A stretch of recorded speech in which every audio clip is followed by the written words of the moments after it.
Hi friends, welcome to Madhuram's kitchen. ఈరోజు మనము స్పెషల్గా ఏం చేసుకోబోతున్నామంటే వెజ్ శాండ్విచ్.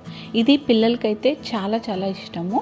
అయితే మనము ఎక్కువ ప్రాసెస్ లేకుండా చాలా సింపుల్ ప్రాసెస్తో ఈజీగా ఎలా తయారు చేసేసుకోవచ్చు 2 minutesలో అనేది చూసేద్దాం.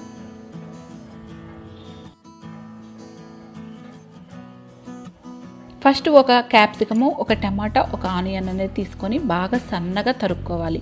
ఇలా తరుక్కున్న తర్వాత టమాటా అనేది లోపల గుజ్జు తీసేసి ఈ విధంగా కట్ చేసుకోవాలి. గుజ్జు అనేది వేయద్దు, దీనిలో టేస్ట్ పోతుంది. తర్వాత మనము ఇలాగా మైనీస్ అనేది వెజ్ మైనీసెస్ దొరుకుతుంటాయి మనకి సూపర్ మార్కెట్స్లో. అవి తీసుకొచ్చుకొని మైనీస్ అనేది మాత్రం మన ఇష్టము. చీజ్ మైనీస్ అనేది ఏంటంటే మన ఇష్టం వచ్చినట్టు ఎంతైనా వేసుకోవచ్చు. అయితే నేనైతే ఒక 3 spoons వరకు యాడ్ చేస్తున్నాను. ఈ 3 spoons యాడ్ చేసుకున్నాక మనము కొంచెం సాల్ట్ అనేది యాడ్ చేసుకోవాలి. అలానే 1 spoon కారము,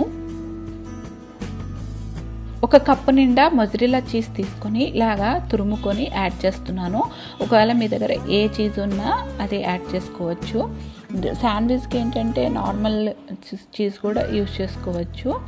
తర్వాత మనము ఈ విధంగా మొత్తం అన్నీ కలిసేలాగా బాగా కలుపుకోవాలి.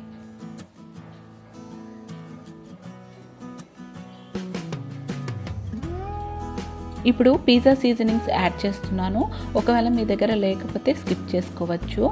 ఇది వేస్తే కొంచెం టేస్టీగా ఉంటుంది. మీ దగ్గర లేనప్పుడు, అవైలబుల్లో లేనప్పుడు మీరు స్కిప్ చేసుకోండి.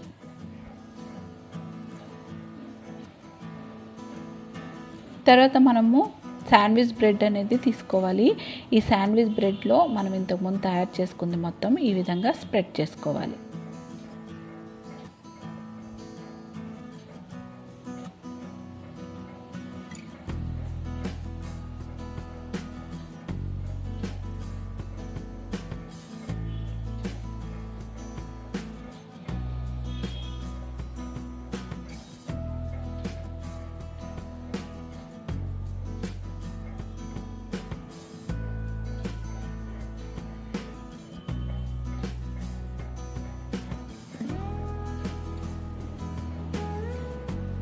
ఇలా చేసుకున్నాక మనం ఈ విధంగా కట్ చేసుకోవాలి.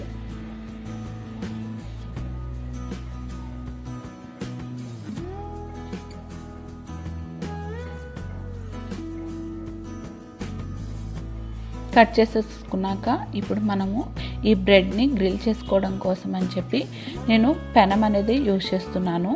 యాక్చువల్గా మీ దగ్గర గ్రిల్ మెషిన్ ఉంటే అదైనా యూజ్ చేసుకోవచ్చు.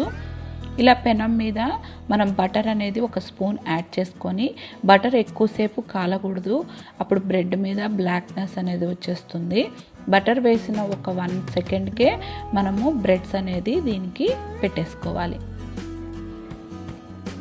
ఇప్పుడు ఒక పెనం మీద మనం ఈజీగా క్విక్గా అయిపోవాలి అనుకుంటున్నాం కాబట్టి ఒక పెనం మీద ఒక 4 వరకు కూడా పడతాయి కాబట్టి మొత్తము 4ని మనము ఈ విధంగా అరేంజ్ చేసేస్తున్నాము.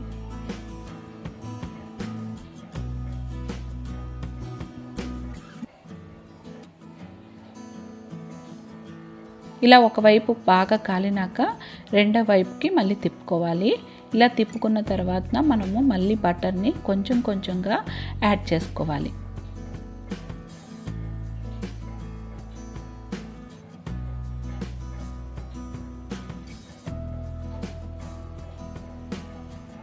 ఇప్పుడు బటర్ని ఒకటే దగ్గర మాత్రం మొత్తం వేసేయకండి.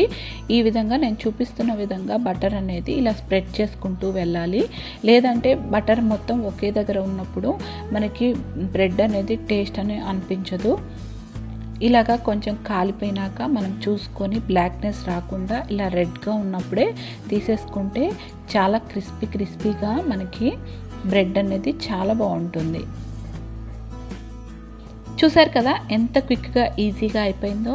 మనకి ఇలా టేస్ట్ అనేది మార్నింగ్ టైమింగ్ బ్రేక్ఫాస్ట్ కానీ లేదా ఈవినింగ్ టైమింగ్స్ కానీ పిల్లలకు కానీ పెడితే ఎంతో ఇష్టంగా తింటారు. ఈ వీడియో కానీ నచ్చినట్లయితే లైక్ చేసి షేర్ చేయండి. నా వీడియోస్ ఇంకా ముందు చూడాలి అనుకున్న వాళ్ళు సబ్స్క్రైబ్ చేసుకోవడం అస్సలు మర్చిపోవద్దు.